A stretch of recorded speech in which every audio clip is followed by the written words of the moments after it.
All week on the show, we're going to be talking about Berkshire's Sikh population. There are 21,500 Sikhs in our area, 15,000 in Slough. That's more than 11% of the population, more than anywhere else in the UK. So we're telling the story of the history of how so many Sikhs ended up in Slough, and the fact that it's such a large proportion of the population means that integration is really good, means there are different strands of Sikhism, different temples in the area. We're building up to a big Sikh festival in Slough and elsewhere on Friday, and we're going to start with BBC Radio Berkshire's Ravjot Kaur, who's pulled all this together for us and is going to explain the basic tenets of Sikhism.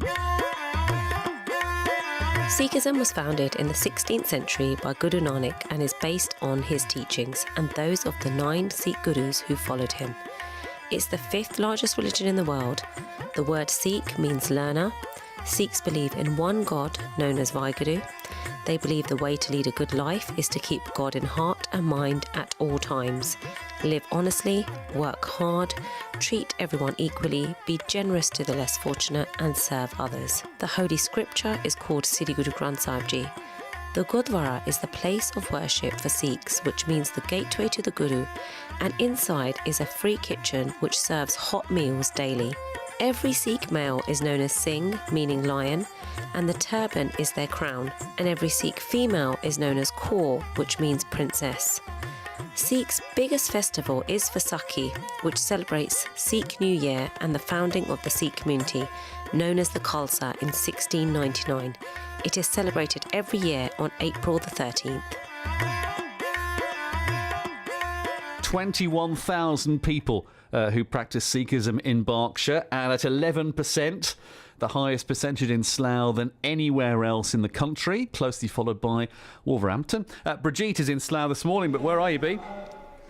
Well, good morning, Peachy, and hello from She Way. I've come along to the largest Sikh temple here in Slough, and you might be able to hear in the background, we've already got prayers underway. I can see actually some of the guys already cooking up some breakfast. So it looks like I'm going to be fed today. This temple is magnificent. Huge white building towering next to actually the Jehovah Witness Hall as well. So it's a real hub of faith here. It was opened in April 1976. Before that, the temple here was open. There were services held at the Barn Restaurant at Salt Hill Park. Now the Gurdwara cost over £70,000 to build, all raised, which is incredible, through donations. And its official opening, there was a ceremony preceded by a procession from Salt Hill Park, which is headed up by an open truck carrying a priest, the Holy Book, and 5 swords carrying Sikhs. Can you imagine that coming through the heart of Slough? Well, I can't wait to explore this wonderful temple and lots of things that go in here throughout the morning, Peachy. Well, just a short trip past Slough train station and Salt Hill Park will get you on to our next stop, Ramgarhia Sikh Gurdwara on Woodland Avenue. The Ramgarhia Gurdwara is part of the Ramgarhia Council UK, which runs 40 other Gurdwaras across the UK.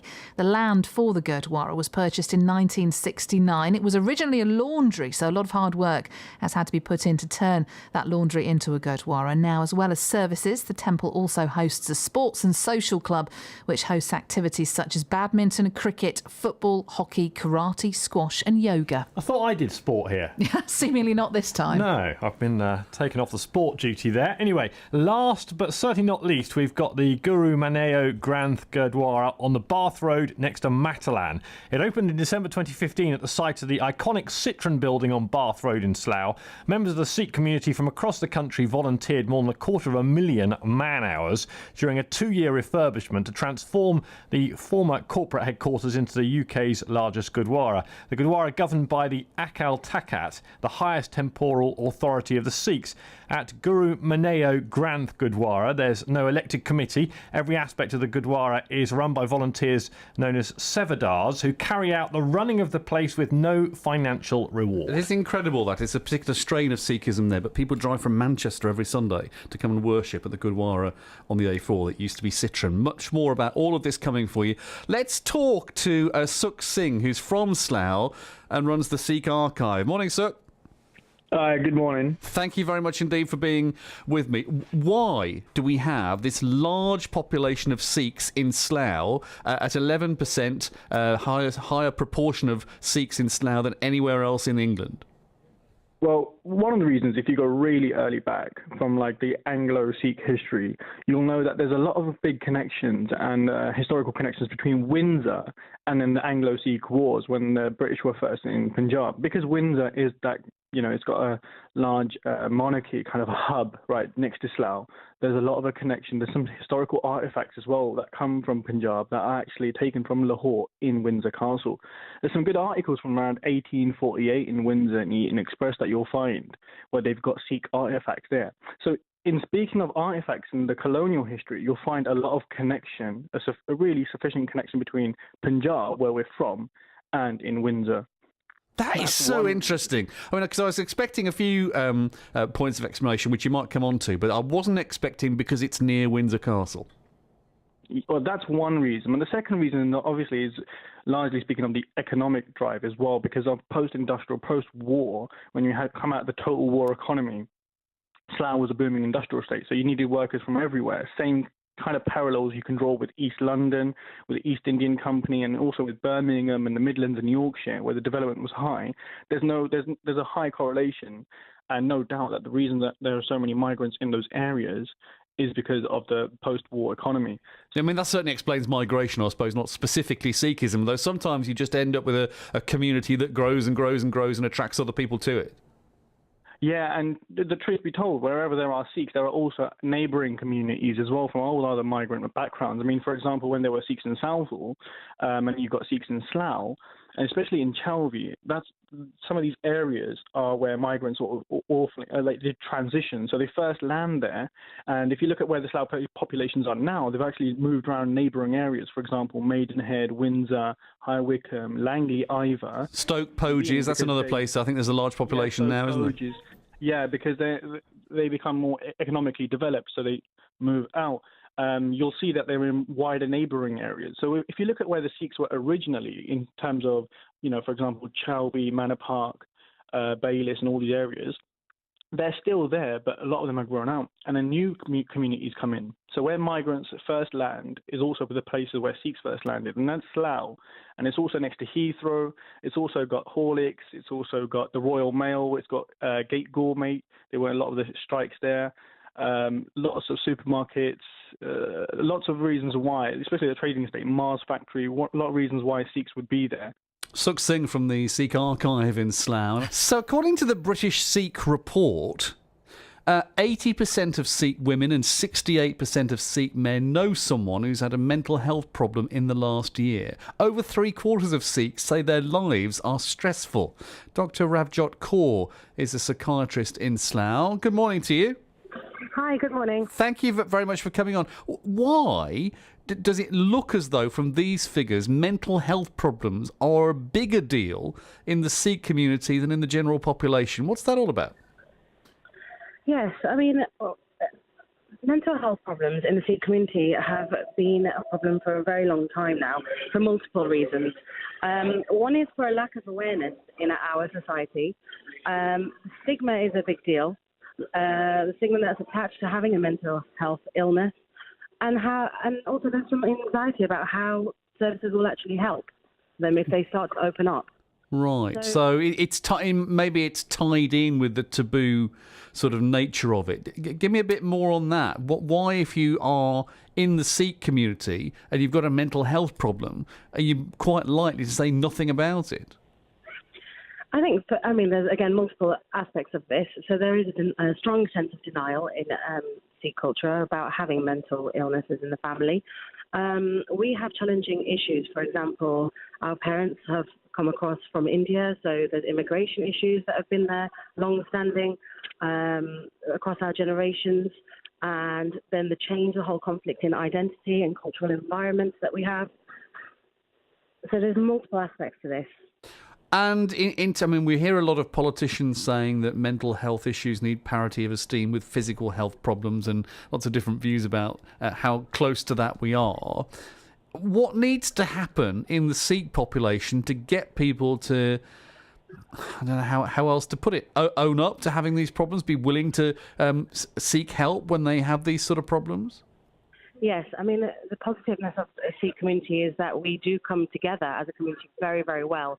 There's a strong sense of seva, which we call helping others. A very strong, when we give very well. So when we want to help people, we do that very well. Unfortunately, what stops us is our judgmental aspect, which we have in our temple. So people feel afraid to open up. So firstly, I think it's to encourage people to open up in a safe environment. But also, we need to stop this whole judgment behaviour. Yeah, tell me a bit more about that. I've heard other people say this to me, that temples can be quite judgmental. How does that happen? Because it doesn't really sit alongside what the faith's supposed to be, does it? Yeah, I think it becomes quite competitive, from family to family. We're doing well, we're successful. Our daughter, son could be a doctor and engineer. It becomes quite monetary and materialistic. So people pass those judgments upon that, but they forget to care really, genuinely, which is what we are very good at doing. Very interesting. Thank you very much indeed, Ravjot. Ravjot is a psychiatrist. Ravi next. Morning to you, Ravi. Hi, good morning, Andrew. How are you doing? I'm all right, thank you. We're going to talk about how mental health problems have affected your family in a second or two. Just pick up on Ravjot's point there, though. Do you think that's why Sikhs with mental health problems often don't ask for help, because they're worried about what other people in the temple will think? I don't know about the temple. I think it's community. Definitely the community is very taboo-driven. If my daughter or my son, especially a daughter, admits to having mental health issues or depression and etc., she might not get married. So in the community, we have this long-held taboos, but as times are changing, taboos are changing. But yes, there is a community issue. Wow, so you're not so much talking about, people gossiping or, passing judgment, as Ravjot was saying. If you admitted to ever having had a mental health problem, no one would want to marry you. Yeah, I've seen myself, young ladies being told, deal with it, get married and then sort it out with your husband. If it comes out, then who's going to marry you, that you're depressed or you've got mental health issues? So pretend you're not. Yeah, I mean, that's what happened with my brother. My brother's been very ill, clinically depressed, and the last 2-3 years very, very severely paranoid and suffering from psychosis. As we speak, he's sectioned, and since he was depressed, all we heard, people coming around from the age of 14 when I was 14, and I'm now 48, 49, that, get him married, he'll be fine.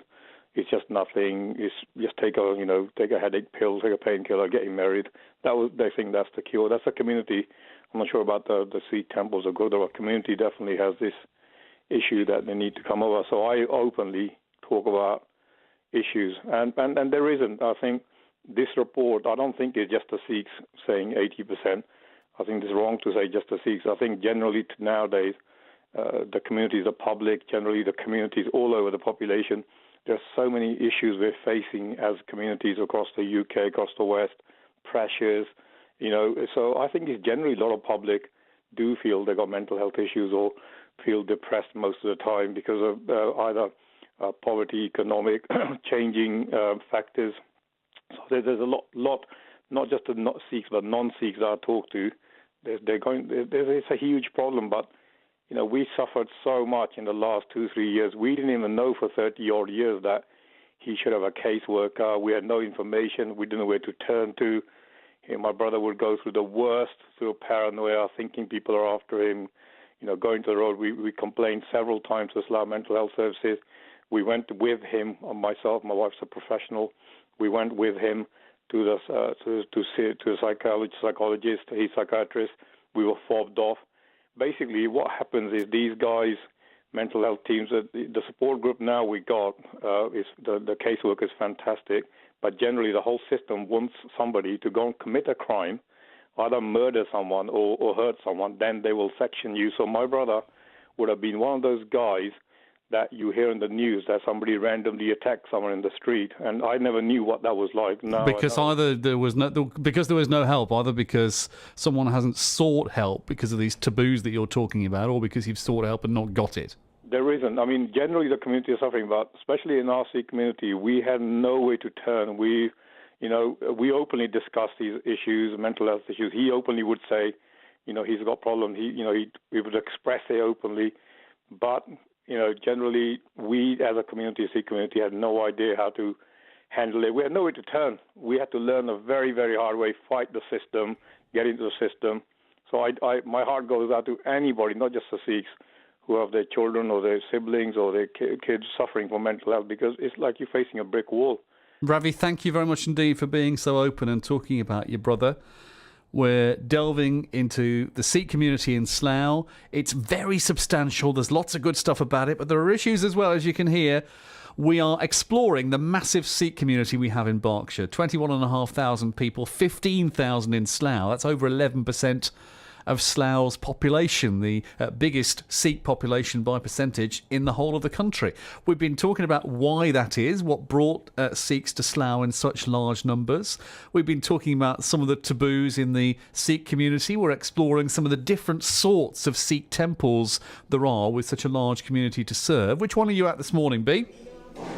Well, actually, I'm on Sheehy Way. I've come along to the Sikh temple here, which is just next to, actually, it's quite a faith hub, the Jehovah's Witness barn. But this building is far bigger. It's huge, imposing, huge white building with those gold domes, which really do denote a temple. One other thing to look out for, and next time you're driving around and you're thinking, is that a Sikh temple or not? Look out for the orange flag, which will tell you that, yes, this is a spiritual hub for many Sikhs in our area.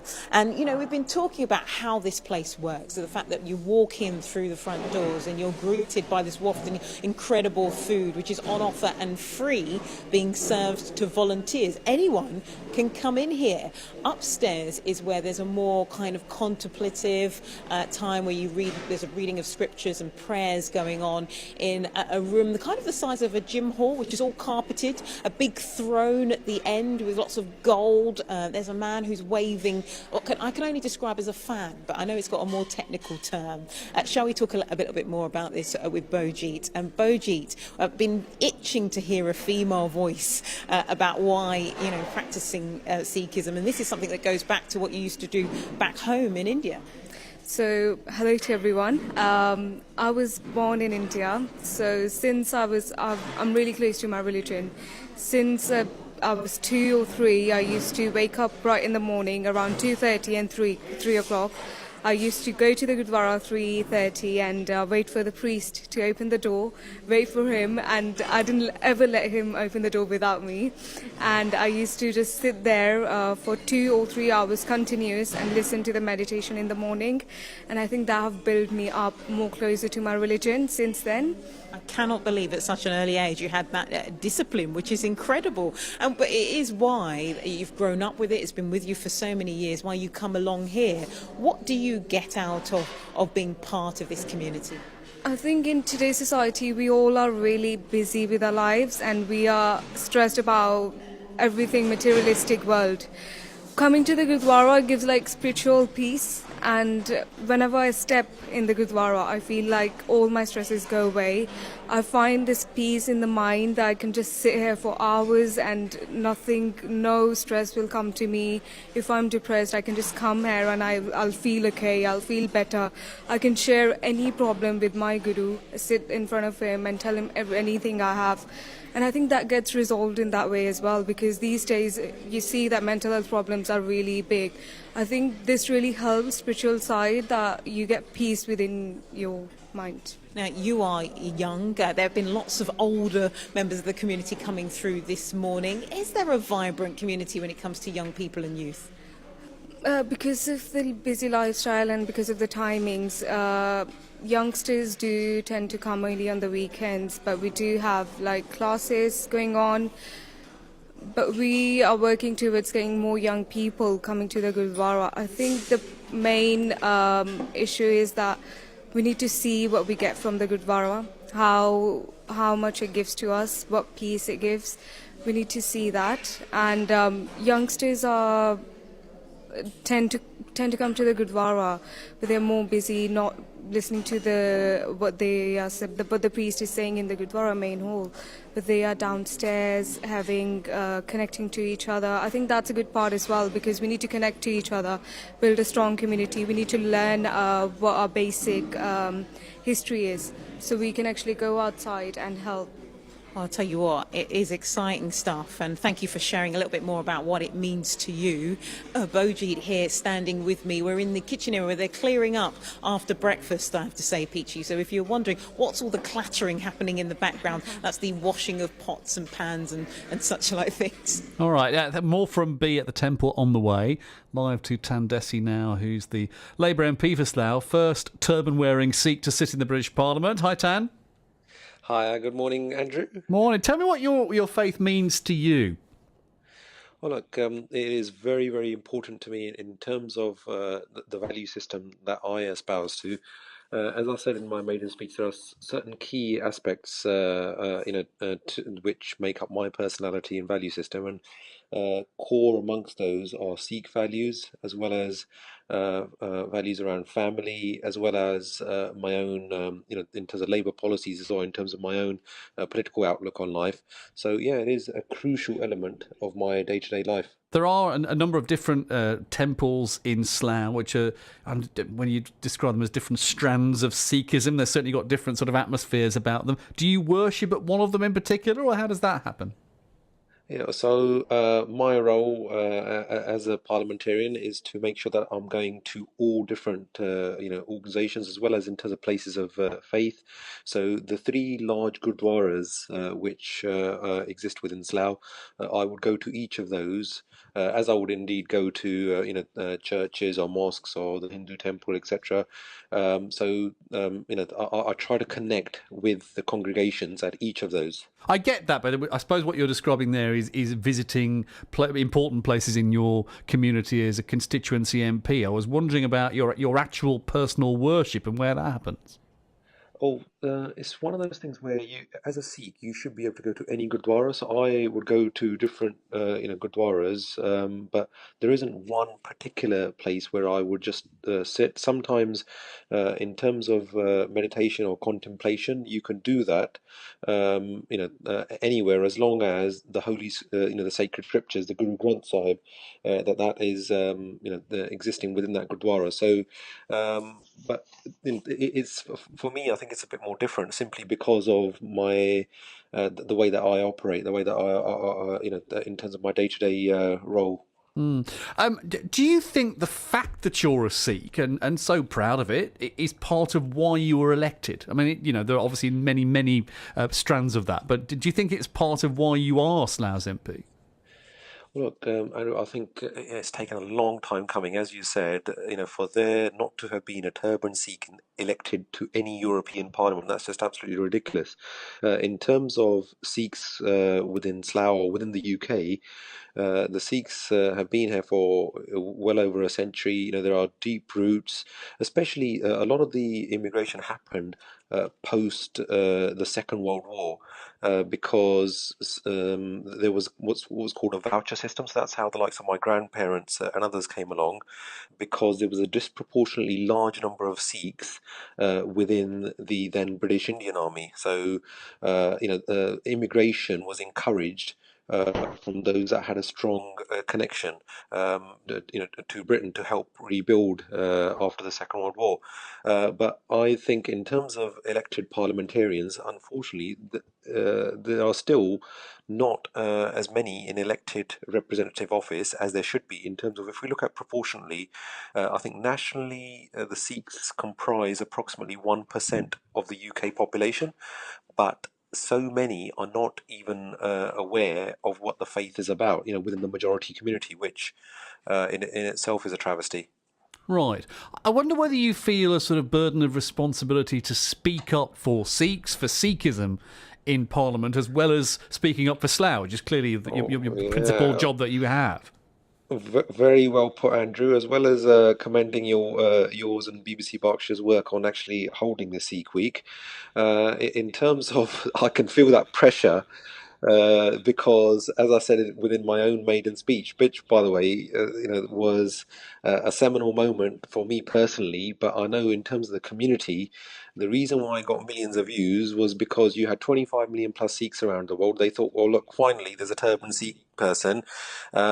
Is he actually going to say something meaningful? Is he going to be raising national as well as international issues, as well as, like you said, not just issues affecting his constituency, but also will he be proud of his faith? Will he mention that? So yeah, it is a huge responsibility for me personally to be taking up those issues, because, as you rightly said within your introduction, I'm proud to be a Sikh. I'm also proud to be British. I'm also proud of having the roots within Slough as well. So for me, identity is very contextual. It depends on the context in which you're operating. So I think that is possible to be Sikh, to be British, to be somebody from Slough and so on, to be proud of all of those aspects of one's identity. You mentioned that Sikhs nationally make up, I think, 1% of the population in Slough. Yes. It's 15,000 people, well over 10%, around about 11%, something like that. Right. So it's a massive proportion by comparison to the national average. It's the highest proportion of any borough council in the country. So there are a larger number of Sikhs than the 15,000 in Slough. For example, in the West London area, especially in the West Midlands, the area stretching between Coventry and Wolverhampton is another massive base for the community. But in terms of, if we look at just one constituency, to have over 11%, that Slough is definitely the number one in terms of that. And I often joked with my dad and others that the reason why they ended up going to Slough was because they landed at Heathrow, and it took them, within 5 minutes they were in Slough. Yeah. But that's why a lot of our families, they ended up basing themselves in Slough. And there's always been work there. It's always been a very diverse place, so you might have felt more welcome there in the past than perhaps you would have done in other places. A whole list of reasons why that is. You've hit the nail on the head. I mean, why the likes of my dad ended up being there was because there's a huge Ford factory there in Langley at the time. So there was a lot of industry, and as you can imagine, that many of the Sikhs that emigrated from the Punjab during especially the 60s and 70s, they didn't have many qualifications, and even the ones that did have qualifications in terms of being graduates from India, those qualifications weren't recognised within the UK. So many of them ended up working in factories, and the Ford factory that was there, provided hundreds and hundreds of jobs, and there was a huge Mars establishment which is still there in Slough. But even now, Slough is of course a major business and creative hub. But during those times, it was more manufacturing led, and that explains the preponderance of Sikhs in such large numbers there. In terms of issues in the Sikh population in Slough Town, what has come out of a few conversations we've had on the show this morning is that it can be quite a judgmental community. It can be judgmental if you go to the temple with people sort of thinking, well, why has your family got that problem? And, these people are richer than those people. That kind of thing. Do you get that vibe? You're right there, Andrew, in terms of there are certain issues which strike the chords a lot more. But apart from issues of faith or things that are happening around the world, or especially within the Punjab, they exercise people's minds disproportionately more.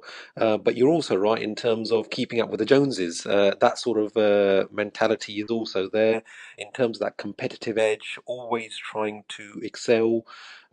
So that also explains, to some extent, apart from the Sikh work ethic, explains the fact that in terms of home ownership, the Sikhs as a sub community within the overall British community is actually the largest in number. So in terms of home ownership, number one. In terms of graduates, so those in higher education, I think it's the second highest of any community. So that keeping up with the Joneses to try to get your children more into becoming doctors or engineers or lawyers or going on and setting up an own business. So those sort of things, sometimes where people can frown upon somebody. Oh look, why isn't your child doing so and so? Oh, my child has managed to get this qualification and so on. So that I think you're very right to highlight the fact that that can be negative for some individuals within the community. We were talking to Sukh Singh earlier on, who was sort of implying that the greatest aim of a lot of Sikhs in Slough is not to live in Slough anymore, to move out to somewhere that's regarded as being posher, like Windsor or Beaconsfield or somewhere like that. Is that true? Well, look, Andrew, I'm not going to have anybody talk down Slough because I can extol the virtues of Slough for quite some time. To say we are the most productive town or city in the entire country. We have been voted for the second year in a row as the best place to work in the entire country. We're also officially the youth capital of Britain, so in terms of having the lowest average age, so therefore we have a very, very bright future. We've got the largest singly owned trading estate in the whole of Europe. We are also the eighth most, the best connected town or city in Europe, not just in the UK. So you can see why Slough is such a major business and creative hub, and also, by the way, in terms of Slough having more corporate headquarters than the whole of Scotland, Wales, and Northern Ireland put together. So anyone who wants to go somewhere posher should think again. This is something that struck me when I visited the Gurdwaras in Slough.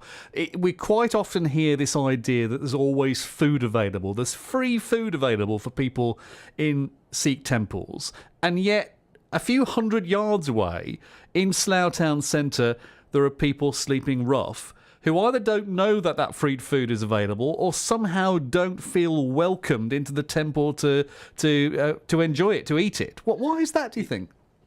You're very true, Andrew, in terms of what you're saying there.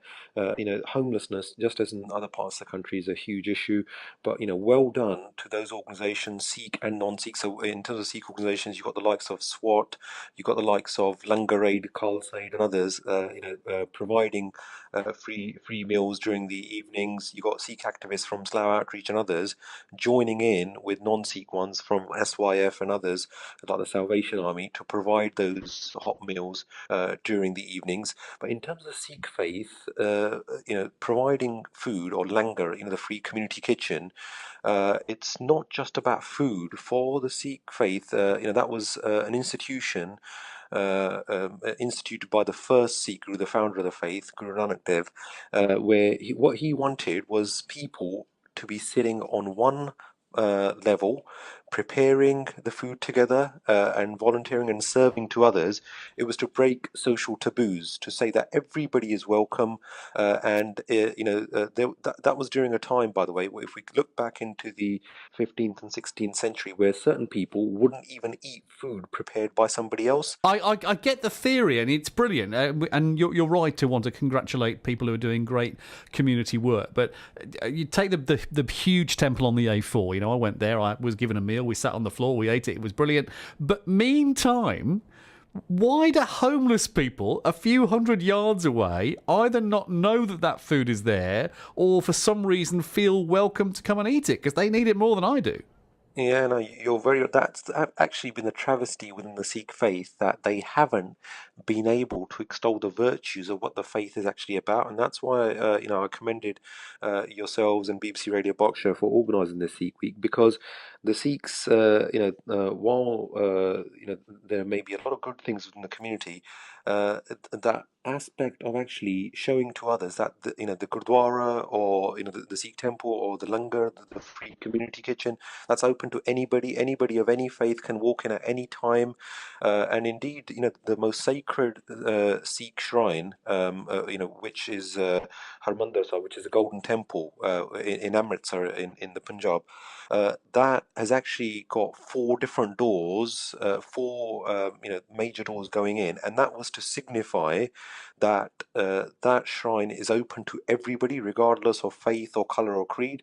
But those sort of aspects, unfortunately, while many Sikhs are aware of that, and they're aware of the history and the traditions and the value system, it's simply that people haven't had the champions to explain that, and that's why I think going back to your point about having elected representatives, having those in Parliament that can bring out some of those issues, so that is to break down the barriers of misunderstanding. Unfortunately, with regards to the Sikh community, when you look different, so having a turban and a beard, you've actually had Sikhs around the world, especially in the US, they've actually been shot dead because they have been mistaken for being called so-called terrorists because of, you may remember at that time in terms of Afghanistan and what was happening with the Taliban and so on. So there's a lot of hate crime against the Sikh community because there are many within the majority community who don't even know what the Sikhs are. That they mistake them for being unsavory people, which, as you can appreciate, is far from the truth. Tan, there's so many more things we could talk about, but we've got the whole week to do it. So thank you very much indeed for now. That's Tan Dhesi, who's the Labour MP for Slough.